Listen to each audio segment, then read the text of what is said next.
तो आज की जो हमारी क्लास है वो है इंडिया और फ्रांस के रिलेशन को लेकर के। देखिए, हमने इंडिया की जो फॉरेन पॉलिसी है यूनिट नंबर 6, उसके बारे में हमने जितना डिस्कशन किया है उसमें हमारी तीन तरह की चीजें पढ़नी थी हमें।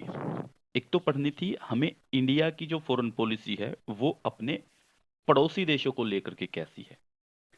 दूसरी फॉरेन पॉलिसी हमें पढ़नी थी कि जो दुनिया के अंदर वर्ल्ड पावर कंट्री है उनके साथ में फॉरेन पॉलिसी कैसी है, उनके साथ में रिलेशन कैसे हैं। तीसरा हमें पढ़ना था कि इंडिया जो है फॉरेन पॉलिसी में जो ऑर्गेनाइजेशन है, रीजनल ऑर्गेनाइजेशन है या इंटरनेशनल ऑर्गेनाइजेशन है, उनके साथ में इंडिया के क्या रिलेशन है। ठीक है, तो हमारे जो रिलेशन है इंडिया के पड़ोसी देशों के साथ पूरे हो गए, आज आपके इसके साथ पूरे हो जाएंगे। कुछ संगठन बचते हैं, वो संगठन मात्र 2 दिन का काम है, उसमें इतनी बड़ी बात नहीं है। वहां पे कल्चरल रिलेशन समझना, बैकग्राउंड समझना, वो सब चीजें समझना वहां जरूरी नहीं, वहां सिर्फ फैक्चुअल चीजें समझनी है कि कौन मीटिंग कब हुई, कौन अध्यक्ष था, कौन नहीं था, क्या निर्णय लिए गए, उन चीजों के बारे में डिस्कशन करना है वहां पे बस। तो जो चीजें हमने यहाँ डिस्कशन में ली हैं, सबसे ज्यादा क्वेश्चन आते हैं इनसे, जो बाइलेटरल रिलेशन है। ऑर्गेनाइजेशन से डायरेक्ट क्वेश्चन आता है, एक क्वेश्चन आ जाएगा, ज्यादा से ज्यादा दो आ जाएंगे। ठीक है, तो ये जरूरी थे जो रिलेशन थे, ये आज पूरे होने वाले हैं। वैसे तो इंडिया फ्रांस नहीं है उसके अंदर, लेकिन इंडिया फ्रांस को पढ़ना इसलिए जरूरी है कि ये बहुत ज्यादा इंपॉर्टेंट होता जा रहा है इंडिया के लिए। ठीक है, ट्रेड के मामले में भी और जो स्ट्रेटेजिक मामले हैं उनको लेकर के भी। तो चलिए इसको शुरू करते हैं, इंडिया फ्रांस रिलेशन को लेकर के हम अपनी कहानी को शुरू करते हैं। देखिए, हम इसको दो तरीके से पढ़ेंगे। एक तो पढ़ेंगे कि ये प्री इंडिपेंडेंस रिलेशन हमारे कैसे रहे हैं। ठीक है, दूसरे हम पढ़ेंगे कि आफ्टर इंडिपेंडेंस कैसे रहे। पहली चीज तो ये देखिए कि प्री इंडिपेंडेंस यानी कि हमारी स्वतंत्रता से पहले रिलेशन कैसे थे। पहली चीज तो ये थी कि ये देश जो है, फ्रांस जो है, ये एक इंपीरियलिस्टिक कंट्री था, यानी कि साम्राज्यवादी देश था, एक कॉलोनियल कंट्री था। ठीक है, और भारत जो है वो कई देशों की कॉलोनी थी। यहाँ पे फ्रेंच भी थे, यहाँ पे पुर्तगाल भी था, यहाँ पे डच भी आए थे, यहाँ पे ब्रिटेन भी रहा था। ठीक है, जैसा कि आपको पता है 1961 में गोवा को हमने आजाद करवाया था, किससे? पुर्तगाल से। फ्रांस की कॉलोनी जो है, जो पुडुचेरी आजकल बोलते हैं, वो फ्रांस की कॉलोनी होती थी हमारी, वो फ्रांस के कब्जे में थी। तो फ्रांस जो है वो एक क्या था, औपनिवेशिक देश था। ठीक है, भारत उसका एक उपनिवेश था, भारत एक उसकी कॉलोनी थी, वो एक कॉलोनियल कंट्री था, भारत उसकी कॉलोनी थी। इसीलिए क्या है कि भारत पे कब्जा होने के कारण जो है उसके रिलेशन भारत के साथ नहीं बल्कि इंग्लैंड के साथ गिने जाएंगे उस समय पे। ठीक है, तो भारत के लिए जो है उस समय पे प्री इंडिपेंडेंस कोई रिलेशन इनके साथ में नहीं बन पाया। तो प्री इंडिपेंडेंस अगर हम बात करेंगे तो कोई नहीं बन पाता है। फ्रांस को हम जानते क्यों हैं? फ्रांस की जो क्रांति हुई थी, फ्रांस के अंदर रेवोल्यूशन हुई थी 1789 में, उसके कारण हम फ्रांस को जानते हैं। ठीक है, भारत में एक व्यक्ति हुए हैं टीपू सुल्तान। टीपू सुल्तान जो हैं वो उसके सबसे बड़े समर्थक थे। 1798 में जो है टीपू सुल्तान की डेथ होती है। ठीक है, वो उसके समर्थक थे कि ये जो क्रांति हुई है फ्रांस के अंदर ये बहुत अच्छी हुई है, और यहाँ पे जो चीजें हुई हैं वो शानदार होंगी अब। दूसरी एक और चीज, ये समर्थक इसलिए थे फ्रांस के कि फ्रांस जो है वो इंग्लैंड का जो है प्रतिद्वंद भी था उस समय पे, आपस में एक दूसरे को काउंटर करते थे। ठीक है, एक दूसरे के विरोधी थे। इसीलिए जो टीपू सुल्तान वहां पे यही स्ट्रेटेजिक पार्टनरशिप देखना चाहता था दुनिया के साथ। अगर आप इंडिया में सुल्तानों की बात करेंगे, इंडिया में किसने रिलेशन बनाने की कोशिश की है, तो वो टीपू सुल्तान भारत में सबसे बेहतर खिलाड़ी थे इस मामले में कि दुनिया के साथ रिलेशन बनाए जाए। ठीक है, तो इसके इस क्रांति से जो है वो स्वतंत्रता, बंधुत्व और समानता, यानी कि फ्रीडम, इक्वलिटी एंड फ्रेटर्निटी, ये तीन शब्द निकल करके आते हैं, ये भारत के संविधान में भी। ये तीनों शब्द जो है, इन तीन शब्दों के कारण जो ये क्रांति काफी पॉपुलर मानी जाती है। ठीक है, तो 1798 में जो है उसकी डेथ होती है टीपू सुल्तान की, ये बात यहाँ पे इसलिए लिखी थी। ठीक है, तो इसकी ज्योग्राफिकल कंडीशन देखिए, ज्योग्राफिकल कंडीशन क्या है इसकी वो देख लेते हैं। देखो, फ्रांस आपको दिखाई दे रहा है, ये है फ्रांस के बिल्कुल ऊपर, यहाँ पे ये इंग्लैंड है, ये रहा, ये वाला इंग्लैंड है। इसके बाद अगर हम इसके साइड में बात करें तो यहाँ पे जैसे ये इटली है, यहाँ पे ये लगता एरिया ये स्विट्जरलैंड का एरिया है, यहाँ पे जो ये लगता है ये जर्मनी लगता है, ठीक है। और इधर जो लगते हैं, इधर लगता है फ्रांस और पुर्तगाल। ये स्पेन, सॉरी, फ्रांस की साथ में लगता है यहाँ पे स्पेन, और स्पेन के साथ में यहाँ पे लगता है पुर्तगाल, ठीक है। ये इसके पड़ोसी कंट्री हैं, हम इनको देख लेते हैं। हेलो सर, हाँ, आप कौन सा टॉपिक करवा रहे हो? India France. इंडिया और France. Okay sir, thank you. ठीक। तो जो इंग्लैंड है ऊपर ये दिखाई दे रहा है, इसके बीच में, इन दोनों के बीच में जो है यहाँ पे ये इंग्लिश चैनल है। क्या है ये? इंग्लिश चैनल बोलते हैं इसको, यहाँ पे इस एरिया को इंग्लिश चैनल बोलते हैं, ठीक है। और ये जो है, ये वल्ताज की जो जर्मनी के साथ में जो एरिया लगा हुआ, पहले तो बाहर का एरिया समझ लेते हैं, पानी वाला सारा का सारा, ये नॉर्थ सी है, इसके साथ में लगता हुआ नॉर्थ सी है, ठीक है। और दूसरा ये यहाँ पे बे ऑफ बिस्के, ठीक है, बिस्के की खाड़ी, ये है यहाँ पे। तीसरा यहाँ पे लगता है ये भूमध्य सागर, मेडिटेरियन सी, ठीक है, मेडिटेरियन सी। इसके नीचे जब आप जाएंगे ना, यहाँ पे अगर आप इस मेडिटेरियन सी से नीचे जाएंगे तो यहाँ से अफ्रीका महाद्वीप शुरू हो जाता है, ठीक है। और अफ्रीका महाद्वीप से फिर इधर इटली से यहाँ से घूमते घूमते सीधे ऊपर की तरफ, जैसे हमने चाइना को समझा था कि वो यहाँ तक आ रहा था, वो ऐसे ही आ रहा था, ठीक है। तो यहाँ पे अब देखिए, ये था इसका बाहरी पार्ट, ये थी इसकी पड़ोसी कंट्री, बाहरी पार्ट समुद्री एरिया क्या लगता है, तो तीन तरफ से समुद्र से घिरा हुआ एरिया है ये, तीन तरफ से समुद्र लग रहा है इसके, ठीक है। एक तरफ ये जर्मनी लग रहा है, ठीक है। तो जर्मनी और इसके बीच में से एक नदी निकलती है, राइन नदी। राइन नदी जो है ये नदी है जिसके किनारे पर पूरा जर्मनी बचा बसा हुआ है। जर्मनी जो है वो किसके किनारे पे है? जर्मनी जो है वो राइन नदी के किनारे पे है। फिर इसके जो इटली के साथ में लगती हुई जो जगह है, यहाँ पे अल्पास पर्वत श्रेणी आती है इसकी, जूरा पर्वत श्रेणी आती है इसकी जर्मनी के साथ में लगते हुए, पिरीनीज जो आती है वो आती है स्पेन के साथ में लगते हुए, और जूरा पर्वत श्रेणी आती है स्विट्जरलैंड के साथ में, और वोल्टाज आती है, वोल्टाज पर्वत श्रेणी जिसको आप बोल सकते हैं वोल्टाज हिल्स, ये जर्मनी के साथ में है, ठीक है। तो स्विट्जरलैंड के साथ में जूरा। देखो ये चीजें हो सकता है आपको कहीं पे भी काम ना आए, लेकिन हम इसलिए बात कर रहे हैं इनकी कि आप एक बार फ्रांस की लोकेशन समझ ले। कभी भी किसी देश को समझने से पहले उसकी लोकेशन जाननी बहुत जरूरी होती है हमारे लिए, कि वो है कहाँ पे, किस तरह दिखता है, कौन से उसके इर्द गिर्द चारों तरफ देश हैं। उससे हमें पता चल जाता है कि भारत का कोई वहां पे ऐसा ना हो कि भारत का उसके साथ में कोई लगता दुश्मन देश है या मित्र देश हैं। उनसे डिसाइड हो जाएगा कि भारत के रिलेशन अच्छे होंगे या बुरे होंगे। तो अभी हमने देखा कि जर्मनी के साथ भारत के रिलेशन ठीक है, इंग्लैंड के साथ भी ठीक है, स्पेन पुर्तगाल के साथ भी ठीक है, इटली के साथ भी ठीक है, स्विट्जरलैंड के भी साथ ठीक है। तो फिर हमारे लिए तो कोई दिक्कत है ही नहीं कि हमारे साथ, इसका मतलब कि हमारे रिलेशन फ्रांस के साथ अच्छे ही मिलेंगे, ठीक है। तो एक बात इसकी ये नोट करने की, ये यूरोप का दूसरा बड़ा देश है। यूरोप का दूसरा बड़ा देश है, पहला है जर्मनी। जर्मनी यहाँ पे सबसे बड़ा देश है यूरोप का, और दूसरा फ्रांस है, ठीक है। अब बात करते हैं इंडिया की फॉरेन पॉलिसी की। आपको समझ में आ गई होगी बात कि ये कैसा फ्रांस है, ठीक है, कहाँ पे कैसे बसा हुआ है।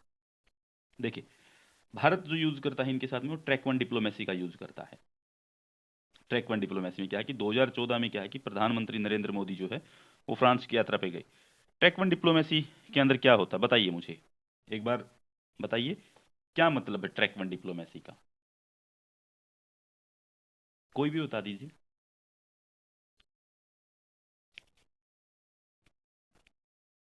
Sir, government to government relation. हाँ, गवर्नमेंट टू गवर्नमेंट जब बातचीत होती है उसको हम क्या कहते हैं?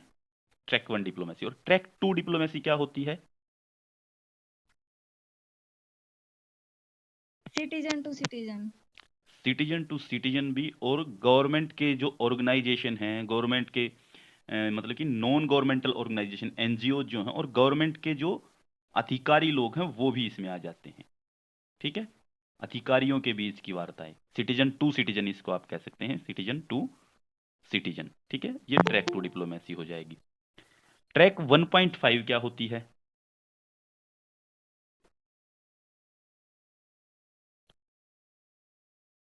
ट्रैक सर, इसमें दोनों ही होते हैं। ट्रैक 1.5 में दोनों, मतलब कि गवर्नमेंट टू गवर्नमेंट भी बात करती है, सिटीजन टू सिटीजन भी बात चलती है, इस तरीके से, ठीक है। ऐसे याद रखनी है तीनों चीजें, पेपर में आ जाती हैं। ट्रैक 1.5 पूछी जा चुकी है एक बार। ट्रैक 2 भी पूछी जा चुकी है, ट्रैक 1 भी पूछी जा चुकी है, इसलिए मैं कह रहा हूँ। तो यहाँ पे जब प्रधानमंत्री के साथ बातचीत करेगा तो ट्रैक 1 डिप्लोमेसी हो गई। 2014 में जो है प्रधानमंत्री नरेंद्र मोदी जो है वो फ्रांस की यात्रा पे गए। फिर 2018 में प्रधानमंत्री इमैनुअल मैक्रोन, फ्रांस के जो प्रधानमंत्री इमैनुअल मैक्रोन जो वो भारत की यात्रा पे आते हैं। फिर 2019 की जो फ्रांस में G7 की मीटिंग हुई थी, G7 की मीटिंग होती है 45th मीटिंग, 45वीं मीटिंग होती है, 45वीं समिट होती है G7 की। उसमें नरेंद्र मोदी को स्पेशली इनवाइट किया गया था, किसके द्वारा? फ्रांस के द्वारा, फ्रांस ने इनवाइट किया था। तो ये हमारे बायलैटरल रिलेशन के लिए ठीक ठाक चीजें हैं। इसके बाद है ट्रैक 2 डिप्लोमेसी कैसे यूज होती है। ट्रैक 2 डिप्लोमेसी में देखिए कि लोगों को लोगों से जोड़ने की कोशिश कैसे हुई। हमने गोवा फिल्म फेस्टिवल सुना होगा। गोवा फिल्म फेस्टिवल जो होता है उसमें फ्रांस की जो फिल्में हैं हम उनको दिखाते हैं। फ्रांस की फिल्मों को हमने यहाँ पे मंगवाना शुरू कर दिया और फ्रांस की फिल्मों को हम यहाँ पे दिखाते भी हैं, उनकी फिल्मों का प्रमोशन भी करवाते हैं यहाँ पे। ठीक है, हम Bharat Bharat Goa film festival France का कर रहा है। फिर कान फिल्म फेस्टिवल होता है, कान फिल्म फेस्टिवल होता है फ्रांस के अंदर।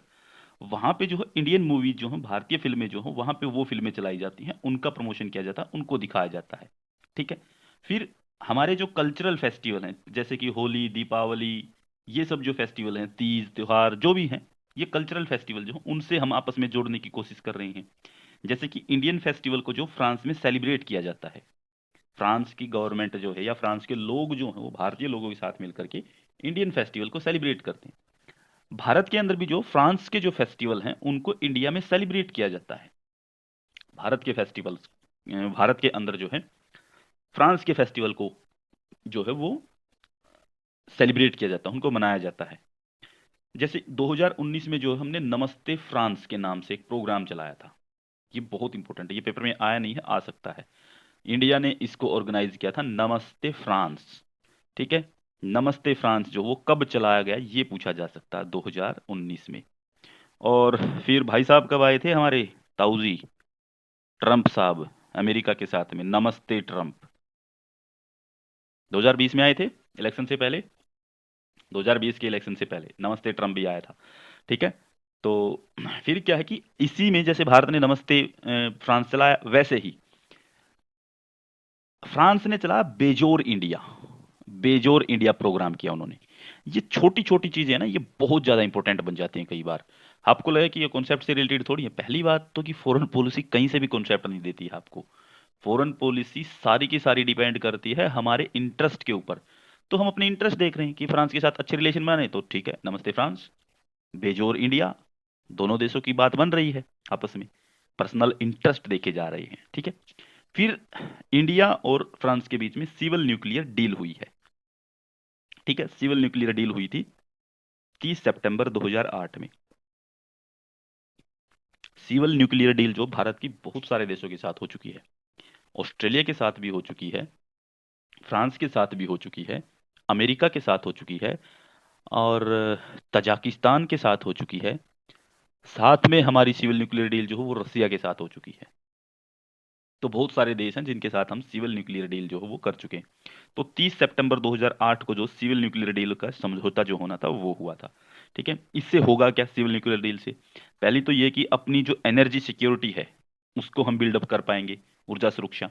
दूसरी जो है, हमें जो न्यूक्लियर फ्यूल है, न्यूक्लियर फ्यूल और न्यूक्लियर टेक्नोलॉजी हो वो फ्रांस हमें सप्लाई करेगा, कि न्यूक्लियर फ्यूल न्यूक्लियर टेक्नोलॉजी वो जो है फ्रांस हमको देगा। फिर IAEA, NSG, इन दोनों की अनुमति से जो भारत और फ्रांस के बीच में समझौता हुआ है। International atomic energy agency, international agency of international atomic energy agency है शायद, ये कुछ ऐसा ही नाम है इसका, इसको याद रख लेना, ये आपको बताया भी था। इंटरनेशनल एटॉमिक एनर्जी एसोसिएशन है ये। ठीक है, ये न्यूक्लियर सप्लायर ग्रुप है। ये दो जो संस्थाएं, ये बड़ी संस्थाएं दुनिया के अंदर जो न्यूक्लियर फ्यूल सप्लाई करती हैं। तो इन दोनों की अनुमति से भारत जो है इसके साथ में डील कर चुका है। ठीक है। फिर भारत में जो है परमाणु रिएक्टर जो है वो बनाएगा कौन? फ्रांस। भारत में एक परमाणु रिएक्टर की स्थापना करेगा फ्रांस। ये दिख रहा है आपको भारत? ये आपको भारत दिख रहा है ना? तो इस भारत में यहाँ पे ये महाराष्ट्र है। महाराष्ट्र में एक जगह का नाम है जैतापुर। जैतापुर, इस जैतापुर में यहाँ पे रिएक्टर बनेगा हमारा। न्यूक्लियर रिएक्टर जो यहाँ पे बनेगा जैतापुर में, कौन बनाएगा? फ्रांस। ठीक है, ये याद रखने की बात है।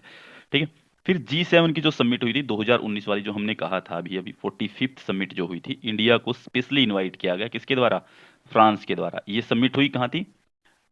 ब्यारिटिस, बियारिट्स, बियारिट्स के अंदर ये हुई थी। फ्रांस में एक जगह है बियारिट्स, बियारिट्स के वहां पे हुई थी समिट 2019 में। वहां पे इंडिया को स्पेशली इनवाइट किया गया था। अब भी जो पीछे समिट हुई थी रसिया के अंदर, सो समिट हुई है G7 की। नहीं, G7 में रसिया नहीं है अभी, G7 में से उसको निकाल दिया, 2014 में उसको बाहर कर दिया गया था रसिया को। वो G7 पढ़ेंगे तब बताऊंगा मैं आपको, G7 का टॉपिक आएगा आपका, अभी G7 पढ़ाना है हमें। अभी बात करते हैं भारत और फ्रांस के बीच में जो डिफेंस को लेकर के जो समझौते हुए हैं उनके बारे में, यानी कि रक्षा समझौते जिसको आप कहते हैं, डिफेंस से रिलेटेड जो हमारे बीच में ट्रीटी हो चुकी है उनके बारे में बात करते हैं। भारत को इन्होंने क्या दिया? राफेल विमान दिया है, अभी अभी समझौता हुआ था। ठीक है, इन्होंने दिए हैं भारत को 36 विमान, समझौता हुआ था 126 के लिए। ठीक है, जो कि 2013 में हुआ था, यूपीए की गवर्नमेंट थी तब समझौता हुआ 2013 में कि फ्रांस से हम 126 राफेल विमान लेंगे। लेकिन सितंबर 2016 में समझौता पूरा होता है और हमको विमान मिलते हैं कितने? 36। ठीक है, 36 विमान मिलते हैं, इतने तक हुआ है। और आ चुके कितने हैं हमारे पास? ऑलरेडी कितने आ चुके हैं? ऑलरेडी हम 35 जो वो ले चुके हैं, हमारे पास 35 आ चुके हैं। लेने कौन गया था इनको? Defence minister Rajnath Singh. फिलहाल में वही है डिफेंस मिनिस्टर, पहले क्या थे? वो गृह मंत्री थे, तो वो लेने गए थे इसको। ठीक है, तो राजनाथ सिंह इसको लेने गए थे यहाँ पे। ठीक है, फिर है इंटरनेशनल सोलर अलायंस। ये बहुत इंपॉर्टेंट है, ये आपको याद रखना है। इंटरनेशनल सोलर अलायंस जो है, इसका क्वेश्चन पूछा नहीं गया है और मुझे लगता है कि ये पूछना चाहिए, ये पूछा जा सकता है। ठीक है, तो भारत और फ्रांस जो है इंटरनेशनल सोलर अलायंस जो है, इसकी संयुक्त तौर पे मेजबानी कर रहे हैं, यानी कि दोनों मिलकर के इसको चला रहे हैं। इसका संचालन कौन कर रहा है? भारत और फ्रांस। ठीक है, आईएसए की अनुमति जो है, मतलब कि आईएसए जो बन रहा है, इंटरनेशनल सोलर अलायंस जो बना है, उसमें भारत और फ्रांस ने मिलकर के मेजबानी की है, दोनों मिलकर के ये काम कर रहे हैं। तो ये जो संगठन है सौर ऊर्जा के लिए जो है, ये जोर दे रहा है, सौर ऊर्जा के लिए ज्यादा जो है इसमें जोर दिया जा रहा है। 11 मार्च 2018 को पहला सम्मेलन हुआ था। 11 मार्च 2018 को जो है इंटरनेशनल सोलर अलायंस का पहला सम्मेलन हुआ, यानी कि कब बना ये? 2018 में। इंटरनेशनल सोलर अलायंस कब बनता है? 2018 में। तो फ्रांस जो है वो भारत को यहाँ पे हम ये कह सकते हैं, ये बात ध्यान रखने की, कि भारत के लिए जिस तरीके से रूस काम करता था पहले, आज के समय में भारत के लिए काम कर रहा है फ्रांस। तो भारत का नया रूस, भारत का नया रसिया कौन है? वो है फ्रांस, इसको आप कह सकते हैं। ठीक है, इसके बारे में पढ़ेंगे कैसे है, इसके बारे में आगे आएगी बात, कैसे इसको नया रसिया कह सकते हैं। देखिए, सौर ऊर्जा के क्षेत्र में एक और चीज है कि हम जो सोलर अलायंस की बात कर रहे हैं, तो सोलर एनर्जी के क्षेत्र में भारत ने बहुत शानदार काम किया है। ठीक है, ये मानती है यूएनएपी, यूएनईपी जो है, यूनाइटेड नेशन एनवायरनमेंट प्रोग्राम जो है, उसने जो है इस चीज को मानते हुए कि सौर ऊर्जा के क्षेत्र में भारत ने अच्छा काम किया है, तो नरेंद्र मोदी को एक अवार्ड दिया है, champion of the earth, champion of the earth. आपको सिर्फ ये सर्च करना है, ये अवार्ड नरेंद्र मोदी को कब दिया गया था, किस सन में दिया गया है। ठीक है, शायद मेरे according 2018, champion of the earth का अवार्ड जो वो 2018 में दिया गया होगा। ठीक है, लेकिन आप एक बार इसको क्रॉस चेक जरूर करेंगे। ठीक है, तो चैंपियन ऑफ द अर्थ का पुरस्कार दिया यूएनईपी ने, ठीक है, सौर ऊर्जा में अच्छा काम करने के लिए। और दूसरी बात इसमें यह थी कि सौर अलायंस जो हुआ है, सोलर अलायंस जो हुआ है, सोलर अलायंस के ऊपर ज्यादा जोर दिया भारत ने। ठीक है, उसके लिए भी ये नॉमिनेट हुए थे, उसमें उसके लिए भी ये पुरस्कार जाता है। ठीक है, तो सोलर एनर्जी के लिए भारत में जो है एक योजना भी बनाई गई है कि अटल ज्योति योजना, सोलर एनर्जी के लिए एक नई योजना भारत ने चलाई है, अटल ज्योति योजना। ठीक है, तो ये क्या है कि फुली मतलब कि इससे क्या है कि देश के अंदर जो है वो सोलर स्थापित करने के लिए भारत जो वो सब्सिडी दे रहा है हर एक व्यक्ति को। कोई भी सोलर लेना चाहता है, सोलर से जो बिजली बनाना चाहता है, उसको कनेक्शन दिए जा रहे हैं और उसके लिए सब्सिडी दी जा रही है। ठीक है, फिर ये एक और बात है कि फुली सोलर एनर्जी से चलने वाला पहला हवाई अड्डा भारत में जो वो कोचीन बन गया है, Cochin international airport, Kerala, Cochin international airport limited Kerala जो है, वहां पे फुली सोलर एनर्जी से एक जो है वो एयरपोर्ट जो है वो तैयार हो गया है, ठीक है। वो फुली सोलर एनर्जी से चलता है, उसके अंदर जो है वो हम दूसरी एनर्जी का यूज नहीं करते हैं, ठीक है। तो इंडिया और फ्रांस जो है, इंडिया और फ्रांस के बीच में एक एक्सरसाइज होती है। देखो बहुत सारी चीज़ फैक्चुअल आ रही हैं, कोई कॉन्सेप्ट नहीं है, क्यों? क्योंकि ये बहुत दूर वाला देश है, कोई हमारे रिलेशन पता नहीं कब बनते हैं कब नहीं बनते। तो यहाँ पे इंडिया और फ्रांस के बीच में एक्सरसाइज होती है। एक तो करती है हमारी मिलिट्री, ठीक ठीक है, जिसको हम थल सेना बोलते हैं, ठीक है। इनके बीच में होती है शक्ति, शक्ति मिलिट्री एक्सरसाइज जो है वो इंडिया और फ्रांस के बीच में थल सेना की। एक नेवी करती है हमारी पानी वाली सेना जो है, वो करती है वरुण, वरुण जो कि गोवा के तट पे की गई थी, ठीक है। और ये जो थल सेना ये 2011 से 2019 के बीच में हुई थी। वरुण अभ्यास जो कब हुआ था ये आप मुझे बताएंगे बाद में, ठीक है। आप अपनी कॉपी में भी लिख लेंगे। फिर एक मूवमेंट हुआ था, येलो वेस्ट मूवमेंट बोलते हैं इसको, पीली जैकेट आंदोलन बोलते हैं इसको, ठीक है। येलो वेस्ट मूवमेंट या पीली जैकेट आंदोलन दोनों में, ये फ्रांस के अंदर हुआ है। इस कारण से भी जो फ्रांस काफी चर्चा में था पिछले दिनों। यहाँ पे क्या है कि जो इकोनॉमिक पॉलिसी थी फ्रांस की, फ्रांस के अंदर बहुत जबरदस्त तरीके से महंगाई बढ़ रही थी एकदम से, और लोगों के ऊपर लगातार टैक्सेस बढ़ रहे थे, ठीक है। इकोनॉमिक पॉलिसीज के कारण और बढ़ती महंगाई के कारण और जो बढ़ रहे टैक्स हैं उनसे तंग आकर के, उनके बोझ से तंग आकर के लोगों ने जो वहां पे नवंबर 2018 में एक आंदोलन किया और अपनी सैलरी बढ़ाने की डिमांड की मजदूरों ने। नवंबर 2018 में पीली जैकेट आंदोलन चला और ये आंदोलन पूरी दुनिया में पॉपुलर हुआ है, बहुत ज्यादा पॉपुलर हुआ है। इस आंदोलन को जो है, ये समझ लीजिए कि इसके अंदर लगभग 4 मिलियन, 4 मिलियन वर्कर जो है देश के अंदर हड़ताल पे थे। तो उन्होंने इस पीली जैकेट पहन करके, इसीलिए इसको पीली जैकेट आंदोलन बोलते हैं, पीली जैकेट पहन करके जो है वो इस आंदोलन को किया था, ठीक है, नवंबर 2018 में। और उसके बाद जो है ये एक बड़ी कहानी की, इमैनुअल मैक्रोन को जो है अपना इस्तीफा देना पड़ गया था, ठीक है। फिर भारत और इसके बीच में इंटरनेशनल लेवल पे क्या सहयोग है, दोनों के बीच में इंटरनेशनल लेवल पे सहयोग क्या है, किस तरीके के हैं। देखिए एक तो ये कि G7 की समिट में इनविटेशन कर रहा है भारत को ये, यूनाइटेड नेशन सिक्योरिटी काउंसिल में जो है भारत की मेंबरशिप के लिए ये समर्थन करता है फ्रांस। यूरोपियन यूनियन में जो है वो भारत के साथ रिलेशन बनाने हो तो वहां पे फ्रांस भारत का समर्थन करता है। वासीनार व्यवस्था ऑस्ट्रेलिया, यानी कि वासीनार सिस्टम ऑस्ट्रेलिया जो है, MTCR, ठीक है, मिसाइल टेक्नोलॉजी के लिए जो एक ये वासीनार व्यवस्था है, ठीक है, इसको आपको याद रखना, ये ऑस्ट्रेलिया की है। इसके अंदर भारत की मेंबरशिप के लिए इसने समर्थन किया था और भारत को मेंबर बनवाया था। रसिया ने भी समर्थन किया, यूएसए ने भी किया, फ्रांस ने भी किया। जब पावरफुल कंट्री समर्थन कर देना तो फिर मेंबर बन ही जाता है, ठीक है। MTCR में भारत जो है वो अब मेंबर बन चुका है, ठीक है। ये इसके इंटरनेशनल लेवल पे भारत के साथ में सहयोग है, ठीक है। फिर अ, भारत फ्रांस अंतर्राष्ट्रीय सहयोग है क्या क्या चीजें, क्या क्या काम कर रहे हैं दोनों मिलकर के। एक तो इनके बीच में जो है वो संयुक्त परियोजना चल रही है, मेगा ट्रॉपिक्स। मेगा ट्रॉपिक्स उपग्रह छोड़ा है दोनों ने मिलकर के, दोनों ने मिलकर क्या किया है, मेगा ट्रॉपिक्स जो है एक उपग्रह छोड़ा है, ठीक है। वो इन्होंने सैटेलाइट छोड़ा है, ठीक है। अक्टूबर 2011 में PSLV CA-18 इसका नाम है, PSLV CA-18 जो है वो एक पोलर सैटेलाइट लॉन्च किया है। पोलर सैटेलाइट जो है ये दोनों ने मिलकर लॉन्च किया है, मेगा ट्रॉपिक्स नाम है इसका, ठीक है। फिर जैसे इसका काम क्या है, इसका काम क्या है कि जो उष्णकटिबंधीय क्षेत्र देखें यहाँ पे, ट्रॉपिकल एरिया जो होता है, ट्रॉपिकल एरिया के अंदर जो है ये, ट्रॉपिकल एरिया में बादलों की जो स्थिति होती है, ठीक है, बादलों की जो स्थिति है उसका विश्लेषण करेगा, ठीक है। मतलब कि जो गर्मी वाला एरिया है, जो कर्क रेखा मकर रेखा इनके बीच का जो एरिया है जहां पे सूर्य जो है वो बिल्कुल सर पे नाचता है, वहां पे बारिश का एनालिसिस करना है इसको, ठीक है।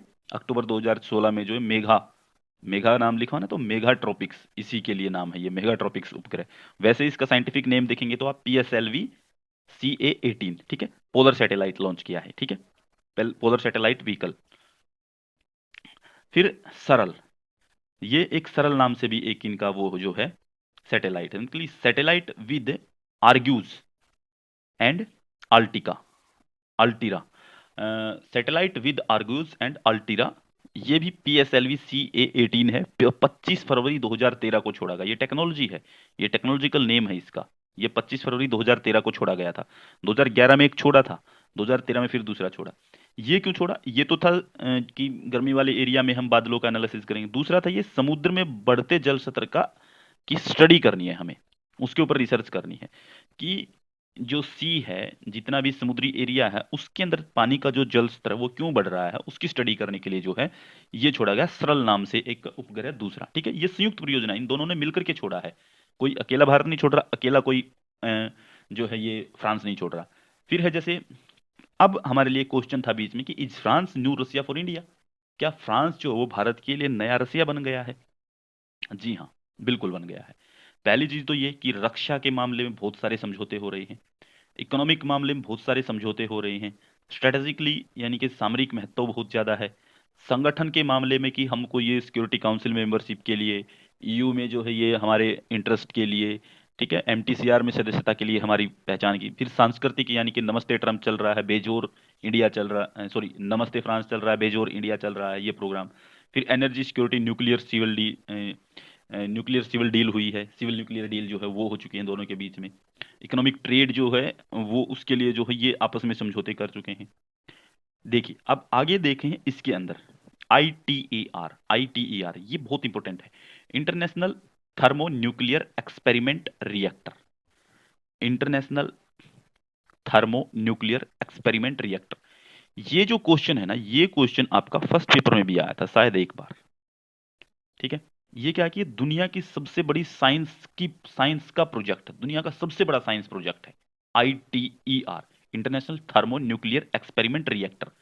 इसमें लगभग लगभग 20 बिलियन यूएस डॉलर खर्च हो रहा है, लगभग 20 बिलियन यूएस डॉलर। 1985 में इसका कॉन्सेप्ट आता है, 2006 में इस पे काम शुरू किया जाता है। ठीक है, इसके ऊपर जो है इसको जो साउथ फ्रांस, फ्रांस का एक एरिया है साउथ फ्रांस, उसके अंदर इसको स्थापित किया गया। तो साउथ फ्रांस में जो है ये आईटीईआर जो है ये स्थापित किया गया। ठीक है, साउथ फ्रांस में एक जगह है कंडासे, कंडासे नाम की एक जगह है, वहां पे इसको बनाया गया है, ये पूरा रिएक्टर है। ठीक है, एक रिएक्टर तैयार किया गया है। इसी को जो है मिनी सन, छोटा सूर्य, लघु सूर्य कहा जाता है। ये इतनी बड़ी योजना है, ठीक है, कि यहाँ पे जो है अगर दुनिया ने पूरा काम कर लिया और कामयाब हो गई, चलिए आगे बताता हूँ इस बारे में भी, पहले इसके सदस्य देखते कौन कौन है। सदस्य हैं जैसे यूरोपियन यूनियन जो है वो इस पे 40% खर्च करेगी, 40% European union. France, Japan, America, रूस, चीन, भारत, दक्षिण कोरिया, स्विट्जरलैंड, ये आईटीईआर के मेंबर हैं, international thermo nuclear experiment reactor, इसके मेंबर ये हैं। और इस पे खर्चा जो 40% यूरोपियन यूनियन करेगी। ठीक है, तो यूरोपियन यूनियन जो है वो, यूरोपियन यूनियन के जो 27 देश हैं वो सारे मिलकर के इसमें खर्चा कर रहे हैं 40% टोटल का। ठीक है, फिर जापान, अमेरिका, रूस, चीन, भारत, दक्षिण कोरिया, स्विट्जरलैंड ये मिलकर भी इस पे खर्चा कर रहे हैं। ये जो योजना ये न्यूक्लियर फ्यूजन पे है। ठीक है, यानी कि एनर्जी को अपने अंदर लेने वाली चीज है ये। ठीक है, अगर ये कामयाब होती है, अगर ये सक्सेस हो गई ये योजना, तो दुनिया से जो है, जो एनर्जी की प्रॉब्लम है, यानी कि जो बिजली की हमारी प्रॉब्लम रहती है, वो हमेशा के लिए समाप्त हो जाएगी, अगर ये काम हो कामयाब हो गई तो। छोटा सूर्य इसीलिए कह रहे हैं इसको। तो इसके ऊपर भारत इसका मेंबर होना ये बड़ी बात है, क्योंकि प्रॉब्लम भारत की भी सोल्व होगी। ठीक है, तो ये बड़े देश हैं, दुनिया के बड़ी इकोनॉमी वाले देश जो हैं वो सब लगे हुए हैं, और यहाँ पे जो है दुनिया की बड़ी से बड़ी इकोनॉमी जो है वो लग सकती है। ये खतरा भी है कि हम जो इसको बना तो रहे हैं, धरती पे लघु सूर्य बनाना, इसका मतलब ये भी है कि हम ग्लोबल वार्मिंग के खतरे को भी भांपना पड़ेगा। ग्लोबल वार्मिंग भी हो सकती है बहुत जबरदस्त तरीके से, वो चीज भी हमें देखनी पड़ेगी। ठीक है, तो ये था इंडिया और फ्रांस के बारे में जो कुछ हमने बातचीत की, वो सब चीजें। ठीक है,